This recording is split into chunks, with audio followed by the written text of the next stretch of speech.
this is Joe again with another review, and today I'm going to be discussing my friends in the Cinephiles have recently done a video on Buck Rogers. So, without Buck Rogers on it's called Space Operas. But unfortunately, they didn't do one for some reason, and they did what are called B science fiction films. But they did stuff like Flash Gordon and they did the Black Hole. But there's one they didn't do. And I'm disappointed that they didn't do it, so I'm going to do it. And not only that, but it also became a popular cult following show in the late 70s and early 80s, and that's Buck Rogers in the 21st Century. And of course, those of you, who are not familiar with it, Buck Rogers was originally in the 1930s and 40s was a movie serial. It means like every Saturday you will go to a local movie theater and you see a different episode. And you have to go back the next week to see the next part and so on until when that storyline was over with. And that starred Buster Crabbe. As a matter of fact, Buster Crabbe did appear in an episode of Buck Rogers, the Buck Rogers television show.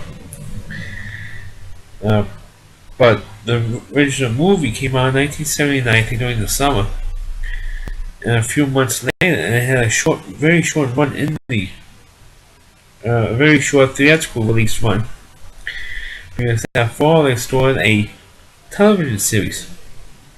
It aired on NBC for 2 seasons. And of course, the guy who played Buck Rogers was Gil Gerard. You had Erin Gray, a very beautiful Erin Gray, playing Colonel Wilma Deering. You had Tim O'Connor playing, not only in the movie but during the first season, Tim O'Connor playing, excuse me, playing Dr. Hewer. You had Felix Celia, who was the human inside the robot costume of Twiki. And you had Mel Blanc providing the voice of Twiki. You also had the very beautiful Pamela Hensley as Princess Odala. You also had for a minute I forgot the guy who played Kane. Henry Silva played Kane. And that's basically what the main cast was.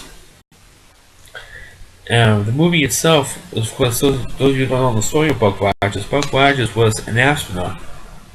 At least the premise in the theatrical movie and then the television show. I think also in the original serials, Buck Rogers was an astronaut, an American astronaut, who goes into space in a probe. And for some reason, his instruments were frozen, and then he was frozen himself for 500 years. Then he was found 500 years, and he returned to Earth 500 years later, and he goes around all these different adventures in the serials. So they took that premise and they made about like 30 or 40 years after the original movie series, they made the theatrical movie. It was about, I think, maybe like an hour and a half or an hour and 35-minute film. It wasn't very long. And I think the Gil Gerard, all the acting was terrific in this film. The only one who was really over the top was Pamela Hensley, who played Princess Odala, who was, shall we say, not only in the theatrical movie, but she also reprised the role in the television show. She was like kind of like over the top, but she was kind of half for Buck's body, pretty much. I mean, she was like,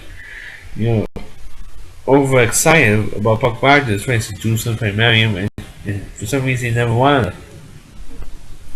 Even though he had plenty of makeout scenes with her in the television series. And of course, originally, this who finds him in the theatrical movie, they're Acadians. And Princess Amidala was supposed to go to Earth to conquer Earth. Because she had orders from her father, King Drago, to to conquer Earth. But unfortunately, she catches runs into Bugs. It all looks like 500, and her subordinate Kane says, "It looks like he may be 500 years old. This guy. It looks like he's an Earthman, but according to his instruments on his ship, we checked out the ship, and we checked him out. It was in 500 years ago." So he says, "Okay, what should we do with this guy? Should we make him an agent for us, or what?" And then, of course, they eventually decided to send him back to Earth. He gets captured, from the Earth forces, led by Aaron Gray's character, Colonel Deering, and believes that he was a spy. So he goes to court, and he was charged with being a spy. But unfortunately, they didn't have enough evidence. But I got a little ahead of myself, and they told Buck, Dr. Hewer, in this little tin robot thing, which is like a face in a box, computer face. There's lights blinking on and off. The Dr. Philopoulos, who was called Dr. Theo, later on in the television series, says, "Oh, explain to him that he's 504 years in the future." And of course, Buck was stunned, didn't know what the hell to say. They didn't know how to react, so he ended up going to the cemetery, which is because since he was away, there was like a nuclear holocaust. So he goes to the area of Chicago where he knew, and his bodies were buried all over the place, and he happened to find the bodies of his parents. And Colonel Deering saves his rear end from the humans who were mutated because of all the nuclear holocaust. But then, of course, he decides to help out, and at first Colonel Deering didn't want his help because she didn't trust him when no one else did. But then when he insisted that he was there before, he says, "What do you mean he was there before?" And then of course, they checked out his ship, or the Princess Amidala's ship before. And they checked out his shuttle and said, "Look, this is not something natural." Because what? Because the Draconians actually shot his ship. They said, "Look at this damage." So it's not, if it's a meteor shower, if we get hit with a meteor or an asteroid, something that's usual. But that's not normal damage. So it looks like they've been fired upon. And they believe that they have weapons on that ship. And on the princess's ship. And actually nobody believed him at the time. So of course to the end of the movie, then they believed him. And of course Buck became a big hero at the end of the film. Destroyed the ship, the Quillian ship. And of course Twiggy had the last line in the film. Was Buck, you're my kind of guy. I know I'm going a little fast with the movie. In case some of you have never seen it, I don't give all that much away, but of course, big surprise that Buck became the hero at the end of the film. And he did through all the 2 years of the television show. But the movie was successful enough so they made a television show afterwards. And of course, if you ever see the movie that was aired on television, on the Sci-Fi Channel or on syndication, or when it came on television, on NBC, they add an extra 5-minute scene at the end of the movie. Because the original ending of the movie was when Twiggy says they're in the shuttle, or Wilma's shuttle, and they're going back to Earth, and Twiggy says to Buck, you're my kind of guy. You can see the ship flying back to Earth, and that's how it ends. Well, for the TV purposes, they added an extra scene with Dr. Huey trying to recruit Buck to work for him. Because everybody has records of everybody in the 21st century. And since he's from the 20th century, there's no record of him. Now, how would you like to work for us? And he goes, he had an honest, I don't think so. He says, I'd like to find out more stuff about what happened, and I'd like to do that. And he says, okay, anytime you want to work with us, you can if you want. He says, if you don't have anything else better to do. That's pretty much how they added that scene for the television series. Well, the TV series, like I said, lasted 2 years. It went from 1979 to, I think, 78 to 80 or 78 to 81, something like that. And the television series, I thought was a very, very good series, if you've never seen it. But unfortunately, on YouTube, the theatrical movie plus full episodes of the series are blocked, at least here in the United States anyway. It's blocked. I don't know about anywhere else in the world, or different, because each country has different degrees of copyright rules. I know here in the United States, the only thing we can see is maybe a couple of clips, or some clips, and the original opening from the theatrical movie we can see, but the movie itself we can't see not in the United States, not in the episodes, which I think is ridiculous, because here in the United States we can see full-length episodes of other television shows, but not, at least more recent shows, but not Buck Rogers or any other shows from the 70s or in the 80s, which is a shame. Because of the stupid copyright laws. So anyway, during the first season, he gets sent out to different adventures like every single week, and every once in a while, you see Pamela Hensley's character comes back 3 or 4 times. I think it's more than 4 times. I think maybe like 5 times. But some of the better episodes of the series was in the first season. We had some of the better cast stars during the first season. As a matter of fact, for all you Batman fans, I'm talking about Batman, the 1960s television show, you had Frank Gorshin was in a 2-part episode called The Plot Destroying the City. A Plot to Destroy the City, which was a very, very good episode. It also had Marky Post from Night Court and the Fall Guy in that episode as well. You had Julie Newmar, who played a character called the War Witch, who was in the final episode of the first season. It was also another 2-parter. And you had Cesar Romero, of course, who played the Joker, who also appeared in an episode during the first season. So and also Jack Palance, who appeared in the Tim Burton 1989 Batman film, also appeared in the 2-part episode of the first season. So if you like Batman, you're going to like the first season because you have all these classic Batman villains during the first season. Also, you had Jimmy Lee Curtis. You had the original Buck Rogers, Buster Crabbe in an episode. You had one episode which Erin Gray, who played Wilma, always says it was her favorite episode, was the one with the space vampire. I think there's a lot of fans' favorite ones because you get to see Erin Gray's midriff in that episode, because you never really saw Erin Gray show all that much skin during the series. You always see it as tight spandex outfits during the first season, and in the second season you see her in a skirt. You see those beautiful legs of hers, but in terms of showing actual skin, Pamela Hensley plus other guest stars used to show more skin than Erin Gray show, which is a shame. To me, it's a shame.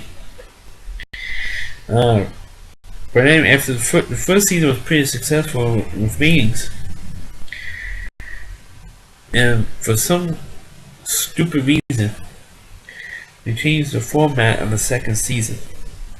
Remember that instead of being Buck Rogers being on Earth, maybe possibly having adventures on Earth, or going into space to another planet, they changed the format of putting him and Erin Gray and Twiki in particular on a ship called the Searcher. And but unfortunately they got rid of Dr. Hewitt character, they got rid of Dr. Theopolis character, they got rid of Pamela Hensley's character, they got rid of Kane, they got rid of guys like Tiger Man, Panther Man, all those bodyguards that Princess Odella had. They got rid of all those characters. For the second season, but it did add a couple of new characters. They had one robot, Cryan. They had Admiral Asimov as the commanding officer of the Searcher. You also had Alfred Hyde White, who played the Doctor on the ship. And you had you also had Tom Christopher, who was a new character named Hawk. Which, the only additions, the Hawk character, I actually liked. I liked him, my father liked him, my mother liked him. But unfortunately, the season was not on that. They didn't have all that many great episodes during the second season. None of them were like, not really silly, but it had like almost like a B science fiction movie plot in a novel. One of them in particular, which I consider to be like the worst episode of Buck Rogers, was an episode where they found this deserted ship, on this derelict ship, and so they go into hell, and they find out that the ship wasn't working. They found out it was like scanned the ship and there was like life forms on it. So okay, let's help these people out. And it was like all midgets. And one of them was a black midget who was a smart ass. All of them were like kings or princes or something, except for the black midget, except for the black one. And of course, actually, the black guy, for some reason, he was like smart ass of all of them. Because one of the subplots in the episode was when they see Erin Gray. Actually, of course, anybody who saw Erin Gray at the time, I think she was like about 28 or 29 years old then. And we see how, we all know how beautiful Erin Gray was then and now. And of course, I never saw a woman before. At least a human woman. And of course, the black guy is correct. We never saw one that looks as good as you. That was the black guy's reaction. And of course, that was like the best line in the movie. And that's of course they had all this crazy power. They go, something, and you think of something, and it happens. And of course, they wanted to examine Wilma, who wouldn't, by the way. But anyway, they wanted to examine her. And so of course the thing that all of a sudden her uniform from Buns was popping up. And the thing that's a shame is that she was wearing this blue top underneath the uniform. So you really didn't see anything. Really. And then for her trying to cover up, because if they keep going, you might see something. So they're thinking for her clothes to come off. And of course, thankfully, Buck, of course, comes in and saves her. She runs out with her arms like this to protect herself. So she wasn't expose herself to anybody. And that was probably like the worst episode. But the better episode was during the first episode of the season when Hawk was introduced. That episode I liked. Another episode I liked was kind of like a mystery angle. Was when Buck was on his planet and sees this beautiful girl, and he had like this Bigfoot type creature running around this planet attacking him, attacking Buck, and going after this girl. Of course, we find out otherwise at the end of the film why it was happening. Then, of course, you had an episode where Buck says the only episode, like during the second season was an episode called Montauk or whatever, Monitor.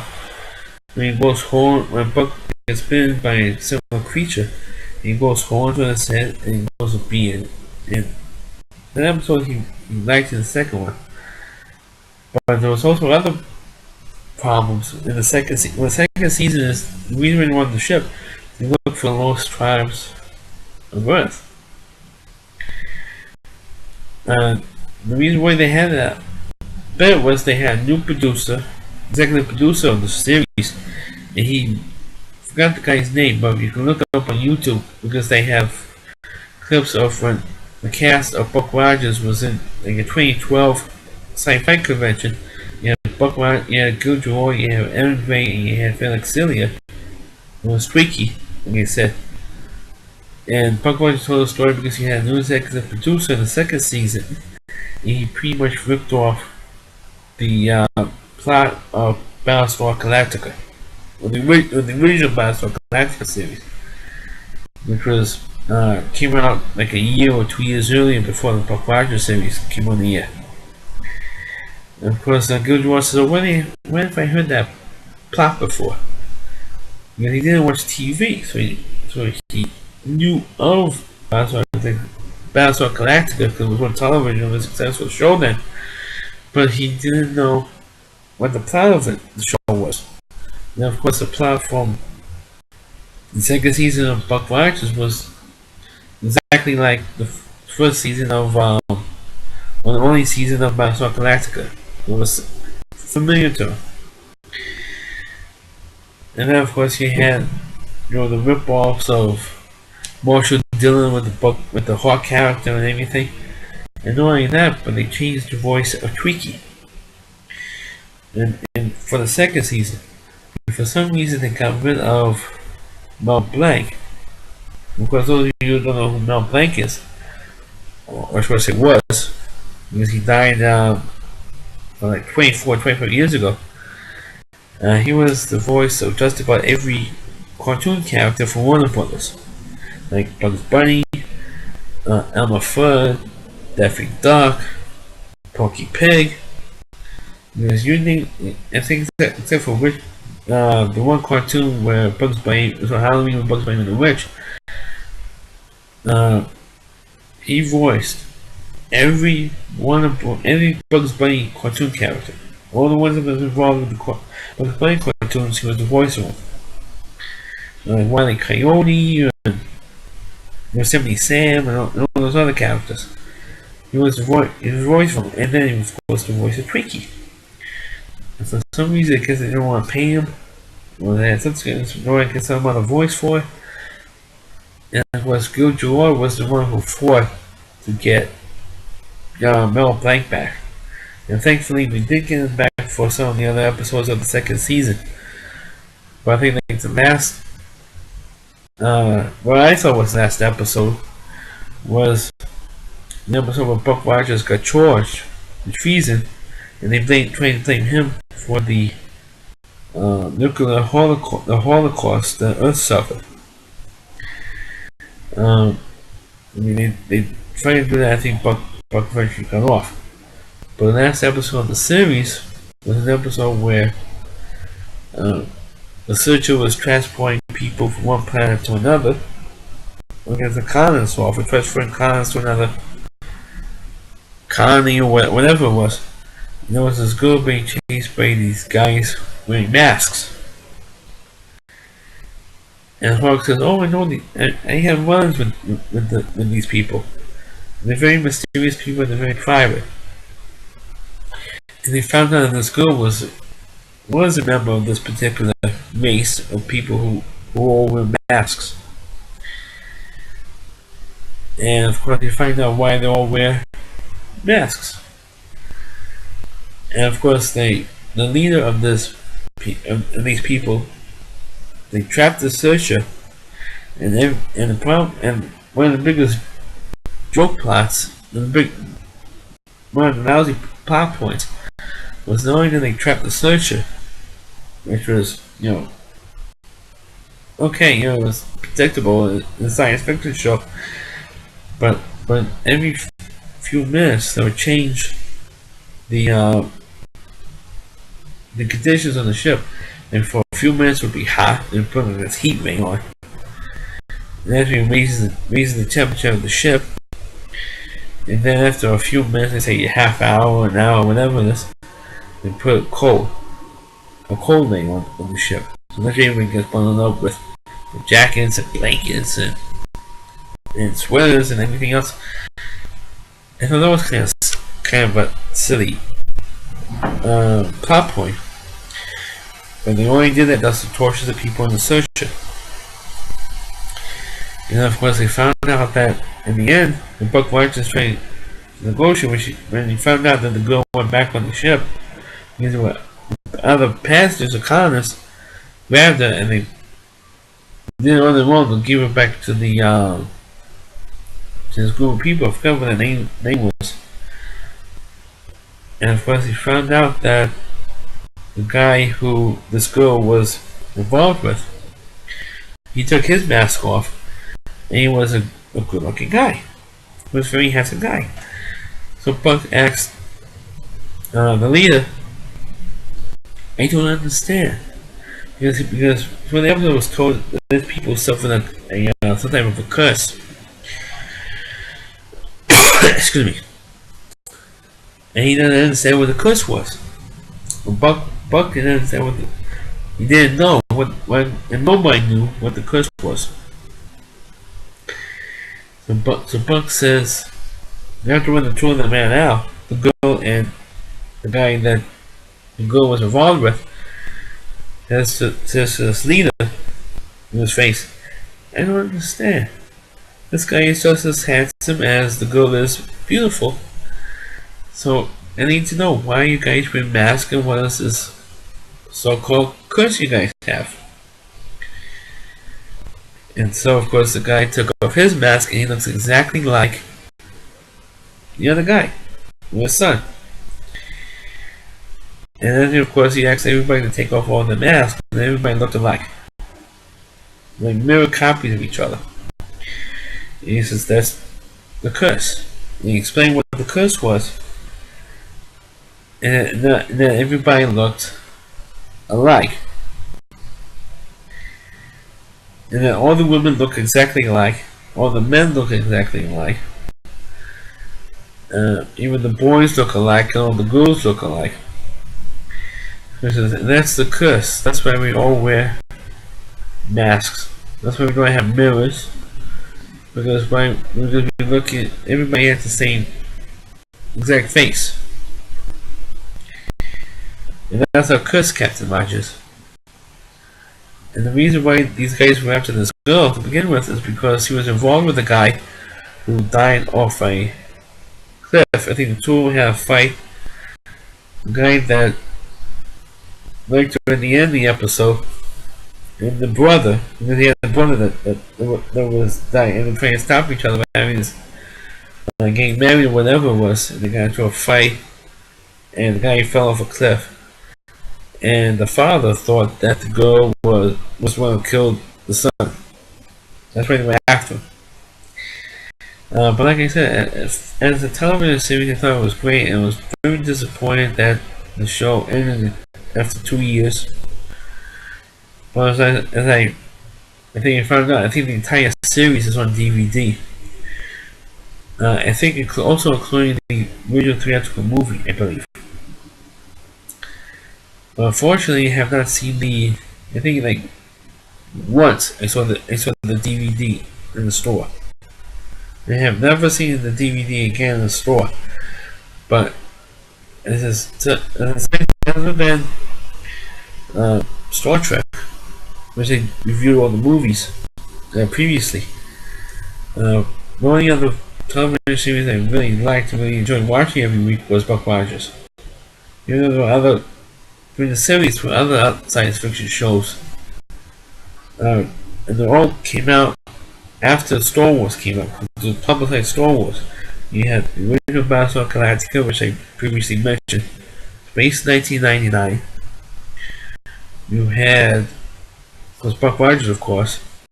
You had a Saturday morning television show. I think it was like two of them on CBS. On the CBS network on Saturday mornings was like one of the first live action shows on Saturday morning. It was Jason of Star Command and Star Command. And the funny thing is that both series starred James Doohan from Star Trek, who played Scotty. I mean, I know this wasn't really a science fiction show, but he also had Shazam, which was Captain Marvel's show, and a sister show which was called Isis. So Joanna Cameron, also in a Saturday morning, so it was also live action shows. Maybe I do a review on that. I don't know, I haven't really decided yet. But for Buck Rogers, I still feel that Buck Rogers is still one of my favorite television shows, even though you might think it's the special effects were cheesy today, because it did not have CGI obviously to fall back on. And I've heard for years that they tried to make a remake series, a reboot series. They did about, like what Sci-Fi Channel did with Battlestar Galactica, but that series was very dark. The reboot show, or like Hawaii Five-O is successful. I think it's the most successful reboot. Other than Battlestar Galactica, Hawaii Five-O is the most successful reboot show. Well, Hawaii Five-O, of course, is not a science fiction show. But to do it with Buck Rogers, I think it should be a regular television and not the Sci-Fi Channel. That's my opinion. But I want everybody to see Buck Rogers. You should not be exclusively to people who have cable to see these shows. And that's just me. I mean, I was so bummed out that Sci-Fi Channel has the rights to Buck Rogers.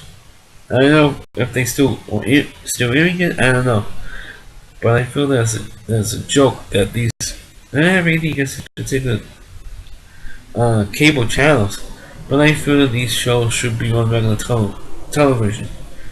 But of course, there's only so many hours a day, and there's so many television shows on. But I don't mind if they have certain channels that have that type of programming, but I feel they should also be readily available on regular television. That's just me. That's my opinion. Take it for what it's worth. But I know I'm went off on a tangent on that. But that's my review for Buck Rogers in the 21st Century and the movie. If you ever get a chance to get a DVD, I don't know how much the DVD is now. It's been out for a few years. But if you have the chance to get it, or have the money to get it, I suggest you get it and watch all the show episodes, and you could easily enjoy it. Like I enjoyed it when I was a kid. So please click on the please rate the video. Please comment. Feel free to comment on. Please share it on your Facebook pages, and of course subscribe to my YouTube channel. And thank you for watching. Catch you next time.